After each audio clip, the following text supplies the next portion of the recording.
Hello students, good morning. मैं आपकी Shweta ma'am. बच्चों, जिंदगी की स्टडी में ये हमारा तीसरा वीडियो है। 2 वीडियो हो चुके हैं और इस वीडियो में भी हम एक देखेंगे छोटी सी स्टोरी और फिर हम देखेंगे कि ये स्टोरी हमको क्या मैसेज देती है। ओके, तो चलिए बच्चों, सबसे पहले हम स्टोरी देखते हैं। बच्चों, ये स्टोरी में कृष्ण भगवान रहते हैं, अर्जुन हैं और कृष्ण भगवान और अर्जुन अपने राज्य में विचरण करने के लिए निकलते हैं। ठीक है, विचरण करने का मतलब होता है घूमना। घूमने के लिए निकलते हैं, अपने राज्य में देखने के लिए निकलते हैं कि भाई हमारे राज्य में कोई दुखी तो नहीं है, सारा पूरा राज्य के जितने लोग हैं खुश तो है ना। तो वो लोग विचरण करने के लिए निकलते हैं। कौन कौन निकलता है? अर्जुन और कृष्ण भगवान। ठीक है, जब वो लोग विचरण करने के लिए निकलते हैं तो अचानक अर्जुन की नजर पड़ती है एक साधु के ऊपर, जो कि साधु घर घर जाकर के भिक्षा मांग रहे हैं और भिक्षा मांग करके वो अपना गुजारा करते हैं। अर्जुन को बहुत तकलीफ होता है कि अरे हमारे राज्य में, हमारा इतना संपन्न राज्य है, उसके बावजूद भी साधु को भिक्षा मांगने की जरूरत है। तो अर्जुन और कृष्ण भगवान उस साधु के पास पहुंचते हैं और जाकर के साधु को अर्जुन क्या करते हैं कि पूरा बहुत सारे गोल्ड के कॉइन यानी कि सोने के सिक्के साधु को देते हैं और साधु महाराज को कहते हैं कि आप ये सोने के सिक्के लीजिए और आराम से जाकर के घर पे अपनी ज़िंदगी जिए और इस तरीके से आपको भिक्षा मांगने की ज़रूरत नहीं है। साधु जो होते हैं वो बड़े ही प्रसन्न होते हैं, बहुत धन्यवाद करते हैं अर्जुन को, धन्यवाद करते हैं कृष्ण भगवान को और साधु अपने घर की तरफ चल देते हैं। जब साधु रास्ते में अपने घर की तरफ जब जाते रहते हैं तो रास्ते भर वो अपने बारे में सोचते रहते हैं कि अरे वाह, मुझे इतना सारा धन मिल गया, अब मैं बहुत अच्छी ज़िंदगी जीऊँगा, मेरी वाइफ बहुत अच्छी ज़िंदगी जिएगी, हमारा एक बहुत बड़ा घर होगा, मतलब मुझे हमारा अपने बारे में सोचते सोचते वो जाते रहते हैं। तभी रास्ते में क्या होता है कि कुछ लुटेरे आते हैं और साधु से वो सिक्के जो है वो लूट करके चले जाते हैं। साधु बड़े ही दुखी होते हैं। दुखी मन से साधु अपने घर जाते हैं, अपनी वाइफ को सारी बातें बताते हैं और दुखी हो जाते हैं बहुत। फिर कोई बात नहीं, नेक्स्ट डे फिर जो है साधु जाते हैं भिक्षा मांगने के लिए। अर्जुन और कृष्ण भगवान वापस अगले दिन फिर जाते हैं वो लोग घूमने के लिए। जब वो लोग घूमने के लिए जाते हैं तो देखते हैं कि अर्जुन फिर से देखते हैं कि अरे वो साधु तो वापस से भिक्षा मांग रहे हैं। अर्जुन को बड़ा ही वापस तकलीफ होता है, आश्चर्य होता है कि कल तो मैंने इनको इतना सारा धन दिया था। अर्जुन फिर पहुंचते हैं साधु के पास, साधु से जाकर कहते हैं कि कल तो मैंने आपको इतना सारा धन दिया था और फिर भी आज आप जो है भिक्षा मांग रहे हैं, क्या हुआ? साधु सारी बातें इनको अर्जुन को बताते हैं। अर्जुन कहते हैं कि कोई बात नहीं, दुखी होने की जरूरत नहीं है। अर्जुन के पास एक बेशकीमती मोती रहता है। अर्जुन वो मोती दे देते हैं साधु को और साधु को मोती दे करके कहते हैं कि आप ये मोती रख लीजिए, इस बहुत ही ज़्यादा मतलब बहुत बेशकीमती मोती है, इससे बहुत ही धन मिलेगा और आप उससे आराम से अपना गुजारा कर सकते हैं। जो साधु होते हैं वो बहुत ही ज़्यादा प्रसन्न होते हैं, बहुत खुश होते हैं और अर्जुन को धन्यवाद करते हैं, कृष्ण भगवान को धन्यवाद करते हैं। वापस वो अपने घर की तरफ चल देते हैं। जब साधु अपने घर की तरफ चलते रहते हैं तो फिर रास्ते में वो सोचते रहते हैं कि अरे वाह, मुझे ये मिल गया, इतना सारा मुझे धन मिलेगा, फिर मैं ऐसी ज़िंदगी जीऊँगा, फिर मैं मेरा सोचते सोचते साधु अपने घर को जाते रहते हैं। अपने घर पहुँचते तो देखते हैं कि उनकी बीवी उन घर पे है नहीं। ठीक है, तो क्या करते हैं वो कि देखते हैं एक पुराना मटका पड़ा हुआ है, वो बेशकीमती मोती उसी मटके में रख करके उसको ढक करके और साधु जो है विश्राम करने लगते हैं, यानी कि थोड़ी देर रेस्ट करते हैं। उधर क्या होता है कि उनकी वाइफ घर से बाहर रहती है, तालाब गई रहती है, तालाब में जाकर के वो पानी लेके आती रहती हैं और रास्ते में ठोकर लगता है और जो उनका मटका रहता है जिसमें पानी रहता है वो गिरती हैं और वो मटका जो है वो गिर जाता है, टूट जाता है। अब उनकी वाइफ सोचती हैं कि अब मैं पानी किस में ले चलूँ, तो वो घर आती हैं वापस और देखती हैं कि अच्छा ये पुराना वाला मटका है, मैं इसको लेके जाती हूँ।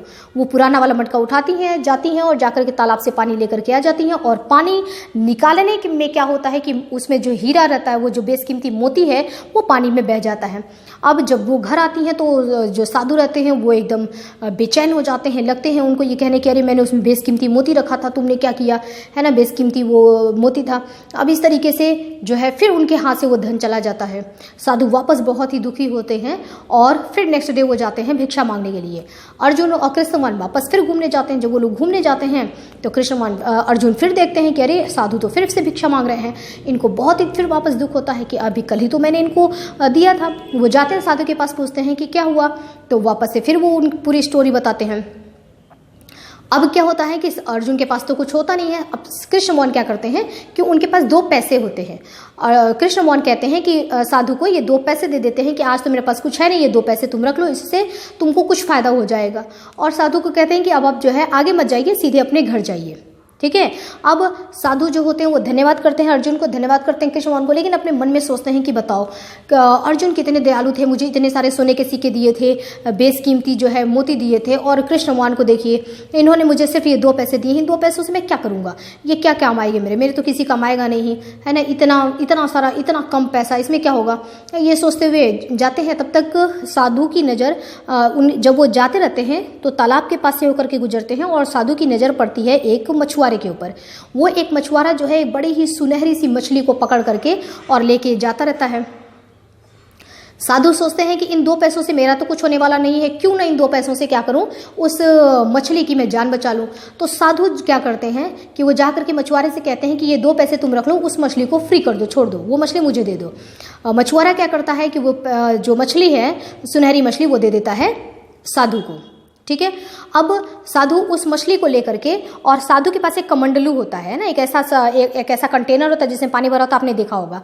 अब साधु क्या करते हैं कि उस सुनहरी मछली को उठा करके अपने कंटेनर में डाल लेते हैं और सोचते हैं कि जाकर के इसको तालाब में छोड़ देता हूँ, फ्री कर देता हूँ। और वो जाते हैं जाकर के तालाब में, उस सुनहरी मछली को तालाब में वो जाकर के छोड़ देते हैं। तालाब में छोड़ने के बाद जब उन्होंने अपने कंटेनर को जब वो देखते हैं तो उसमें उस कंटेनर में उनको वही बेशकीमती मोती वहाँ कंटेनर के पानी में उनको दिखाई देता है जो कि वो तालाब में खो गया था। एक्चुअल में हुआ क्या रहता है कि तालाब में जब वो मोती चला जाता है, बह जाता है, तो वो जो सुनहरी मछली होती है, सुनहरी जो मछली है, वो क्या करती है कि उसने उस बेशकीमती मोती को वो निगल ली रहती है, और उसकी जब ये जान बचा करके और सुनहरी मछली को जब ये अपने कंटेनर में डालते हैं तो उसके मुंह से वो बेशकीमती मोती इनके कंटेनर में आ जाता है। अब जो साधु हैं उनको अपने कंटेनर में वो जब बेशकीमती मोती वो देखते हैं तो खुशी से चिल्लाने लगते हैं वो कि मिल गया मिल गया मिल गया। ऐसे जब खुशी से चिल्लाते हैं तो फिर क्या होता है कि वही तालाब के पास से ही होकर के गुजरते रहते हैं वो लुटेरे जिन्होंने इनका गोल्ड जो है, जो सोने के जो सिक्के थे वो जो लूट करके ले गए रहते हैं, वो गुजरते रहते हैं। अब उनको लगता है कि साधु हमको देख करके हमको उन्होंने पहचान लिया है और वो जोर जोर से चिल्ला रहे हैं कि मिल गया मिल गया मिल गया, मतलब वो लुटेरे मिल गए, ठीक है। अब इनको ये डर जाते हैं कि कहीं हमारी कंप्लेन राजा को न कर दी जाए, कहीं मुझे सजा न मिल जाए। तो सारे लुटेरे हैं वो जा करके साधु के पैर पे गिर जाते हैं और कहते हैं कि हमको क्षमा कर दीजिए और ये लीजिए अपना जो हम लूट करके लेके गए थे सोने के सिक्के वो वापस ले लीजिए, हमको क्षमा कर दीजिए, हमारी कंप्लेन राजा के पास मत करिएगा। अब देखिए, अब जो साधु हैं उनको उनका बेशकीमती मोती और वो सारा जो सिक्का गुम हो गया था, मतलब चला गया था उनके पास से, वो भी उनको वापस मिल जाता है। अब ये चीज़ अर्जुन जो है वो देखते हैं। पहले अर्जुन का क्वेश्चन रहता है कि कृष्ण भगवान से कि भगवान आपने इनको सिर्फ 2 ये सिक्के दिए हैं, 2 ये सिक्के दिए हैं, इसमें वो क्या करेंगे 2 पैसे में। लेकिन वो जब ये पूरा इवेंट देखते हैं तब वो पूछते हैं कि भगवान ये कैसे हुआ, जब मैंने इतना सारा इनको धन दिया तब ये सारा धन इनके पास से चला गया, ठीक है, इस धन का ये उपयोग नहीं कर पाए, लेकिन अभी इनके पास सारा ये धन वापस आ गया, ऐसे ये कैसे हुआ। तब कृष्ण भगवान ने जो आंसर दिया, कृष्ण भगवान ने कहा कि जब तुमने सोने के सिक्के दिए, जब तुमने बेशकीमती मोती दिया, उस समय साधु महाराज केवल अपने बारे में सोच रहे थे। मैं ऐसे रहूँगा इनसे मैं इस तरीके से जीवन जीऊँगा, मेरा इतना मतलब मेरा घर ऐसा होगा, सिर्फ वो अपने बारे में सोच रहे थे। इसलिए जब वो अपने बारे में सोच रहे थे तो ऊपर वाले को उनके बारे में सोचने की जरूरत नहीं थी। फिर जब उनको मैंने 2 पैसे दिए तो पहली बार उन्होंने उस 2 पैसे से अपने बारे में बिल्कुल नहीं सोचा, उससे उन्होंने उस सुनहरी मछली के जान बचाने की सोची, यानी कि उन्होंने दूसरे के बारे में सोचा। जब वो दूसरे के बारे में सोच रहे हैं तो ऊपर वाले ने उनके बारे में सोचना शुरू किया और वो सारी परिस्थितियां उनके अनुकूल हो गई। अब बच्चों, इससे शिक्षा क्या मिलती है? बहुत ही स्ट्रांग शिक्षा मिलती है हमको इस स्टोरी से। मेरा खुद का अपना एक्सपीरियंस है बच्चों, मतलब मेरा बहुत बड़ा अनुभव है, बहुत ज़्यादा मैं बिलीव करती हूँ इस स्टोरी में, एकदम रियल 100% ऐसे ही होता है जैसा कि इस स्टोरी में बताया गया है। जब हम अपने बारे में सोचना शुरू करते हैं किसी भी चीज़ के लिए, जब हम अपने बारे में सोचते हैं तो आप देखेंगे कि फिर आप सिर्फ अपने बारे में ही सोचते हैं, अच्छा हो रहा है बुरा हो रहा है वो आपके अकॉर्डिंग हो रहा है। लेकिन जब आप अपनी चिंता मत करिए, आप सिर्फ काम की चिंता करिए, ठीक है, आप जो कर रहे हैं अपने वर्क पर फोकस करिए, अपने फैमिली के बारे में सोचिए, ठीक है, जो चीज़ मतलब आपसे जुड़ी जो चीज़ें हैं आप उनके बारे में सोचिए, तो आप विश्वास मानो बच्चों कि ऊपर वाला तब आपके बारे में सोचना शुरू कर देता है और सारे रास्ते खुलते जाते हैं। आपके साथ हमेशा अच्छा ही होता है। ये मेरा अपना खुद का एक्सपीरियंस है। मैंने लाइफ में कभी भी अपने बारे में नहीं सोचा, मतलब अपने खाने की भी चिंता नहीं करती हूँ, कुछ भी मतलब अपने बारे में नहीं सोचा। मेरा फोकस सिर्फ काम पर रहता है, काम पर, स्कूल के बच्चों पर, है ना, मुझे अब क्या करना है। और रात में सोती हूँ तो बच्चे मेरे सपने में आते हैं, बच्चों के बारे में सोचती हूँ। जब छोटी थी तो अपनी फैमिली के बारे में सोचती थी, ठीक है। तो ये हमेशा जब आप दूसरों के बारे में सोचते हैं, अपनी चिंता नहीं करते हैं, तब सबका आशीर्वाद मिलता है। सबसे बड़ा ऊपर वाले का हाथ आपके सिर पर रहता है बच्चों, और आपके साथ हमेशा अच्छा ही होता है। तो हमेशा हमको दूसरों के बारे में सोचना है। आज मैं आप लोगों को बच्चों एक बहुत ही इंपॉर्टेंट चीज़ बता रही हूँ, ध्यान से समझना। आजकल मैं देखती हूँ कि बहुत सारे घरों में, जैसे कि रहते तो न्यूक्लियर फैमिली है, छोटी सी फैमिली है, छोटे फैमिली में बच्चे रहते हैं, माँ बाप बच्चे इतने ही हैं, पेरेंट्स बहुत ज़्यादा नहीं होते हैं, लेकिन उतनों में भी बच्चे जो होते हैं वो घर की परिस्थितियों से दूर रहते हैं। घर में क्या सिचुएशन चल रहा है, परेशानी चल रही है या क्या चल रहा है, उससे बच्चों को दूर रखा जाता है या बच्चे दूर होते जा रहे हैं।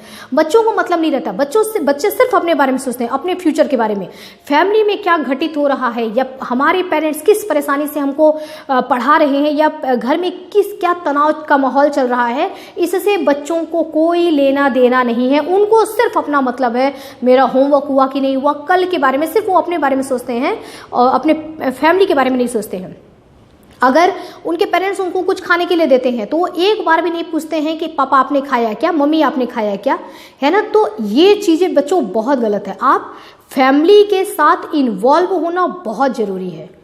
परिवार यदि आपके साथ है, आपके पेरेंट्स यदि आपके लिए जी रहे हैं बच्चों, तो ये फर्ज बनता है। और ये छोटे से ही, ऐसा नहीं कि बहुत बड़े हो जाएंगे तब हम परिवार के बारे में सोचना शुरू करेंगे, नहीं, बचपन से ही हमको परिवार के साथ जुड़ करके रहना है। आपके पापा की परेशानी आपकी परेशानी होनी चाहिए। एटलीस्ट आप कुछ कर नहीं सकते, कम से कम अंदर से दिल से परेशान तो हो सकते हो कि अच्छा पापा परेशान है। अपनी छोटी सी आपकी जो आप अपना ओपिनियन देते हैं कि पापा परेशानी में आप ऐसे कर सकते हैं, वो बहुत मायने रखता है।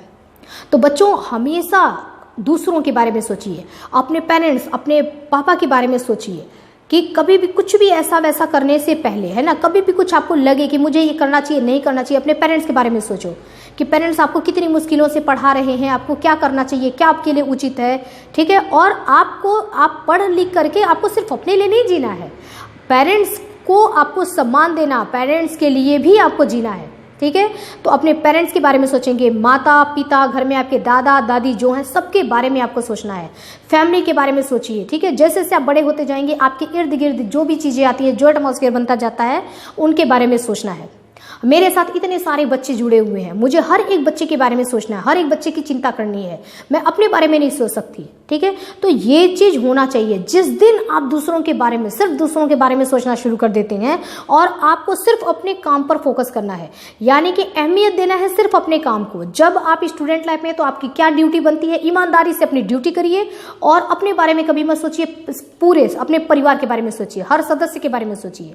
उसके बाद जब आप बड़े होते हैं तो आपकी क्या ड्यूटी बनती है, उस ड्यूटी के बारे में सोचिए, ठीक है। हर एक काम आप ईमानदारी से करते जाइए। आप जिस एज में हैं उस एज में आपको क्या करना है वो काम ईमानदारी से करते जाइए और अपने बारे में चिंता छोड़ करके दूसरों के बारे में, अपने रिलेटिव्स के बारे में, अपने पेरेंट्स के बारे में सोचना शुरू करिए। बच्चों मैं बता रही हूँ, एकदम रियल बात है, 100% बात है कि भगवान का आशीर्वाद, तब अब भगवान का हाथ खुद आपके सर पे ऐसे रहता है, आपके बड़ों का, आपके माता पिता, भाई बहन, जो दादा दादी हैं, सबका आशीर्वाद आपके ऊपर रहता है ऐसे, और आप अपने जीवन में आगे ही बढ़ते जाएंगे, कभी पीछे मुड़ करके नहीं देखेंगे। ये मेरा एकदम खुद का एक्सपीरियंस है बच्चों, ठीक है। तो लाइफ में अपने बारे में नहीं सोचना है। जो ये स्टोरी मैंने बताया बच्चों, ये लाइफ लॉन्ग आप लोग याद रखना कि बिल्कुल ऐसा ही होता है। भगवान भी उसी के बारे में सोचते हैं जो दूसरों के बारे में सोचता है और जिसके दिल में दया करुणा की भावना होती है। किसी भी चीज़ को देख करके आपका अगर दिल पिघलता है, दया आता है, ठीक है, तो इसका मतलब कि आपके अंदर इंसानियत है। तो बच्चों ये स्टोरी से हमको बहुत अच्छी सीख मिलती है कि हमको सबके बारे में सोचना है। और प्लीज़ आप लोग अपने फैमिली के साथ जुड़ करके रहिए, फैमिली से हट करके नहीं कि मेरे को स्टडी करना है, स्टडी रूम में मैं चला गया, अब इधर परिवार में क्या हो रहा है, क्या तकलीफ है, मुझे कोई मतलब नहीं, बिल्कुल नहीं। हमको सबके साथ रहना है, शामिल में रहना है, हर पेरेंट्स की परेशानी हमारी खुद की परेशानी होनी चाहिए। और परेशानी को जानने के लिए एज का कोई लिमिटेशन नहीं होता है कि आप लिमिट है ना, कि एज हमारी ये एज आएगी तब ये हम समझेंगे, ऐसा कुछ नहीं है। बहुत छोटे एज में भी हम परिस्थितियों को समझना शुरू कर देते हैं, ठीक है। मतलब बहुत छोटे एज में, मैं तो क्लास 7th में थी जब मैंने अपने परिवार की मतलब क्या फैमिली में चल रहा है, क्या परेशानी चल रहा है, उसमें इन्वॉल्व होना शुरू कर दिया। तो बच्चों इसके लिए एज लिमिट नहीं होता है। तो बहुत ही अच्छी शिक्षा मिलती है बच्चों। हम लोग वापस कल फिर एक नए स्टोरी और उससे हमको मिलने वाले मैसेज के बारे में वापस से फिर कल हम एक स्टोरी सुनेंगे। तो आज के लिए इतना ही बच्चों। खुश रहिए बच्चों और हमेशा अच्छा ही करते रहिए। ओके बच्चों, हैव नाइस डे।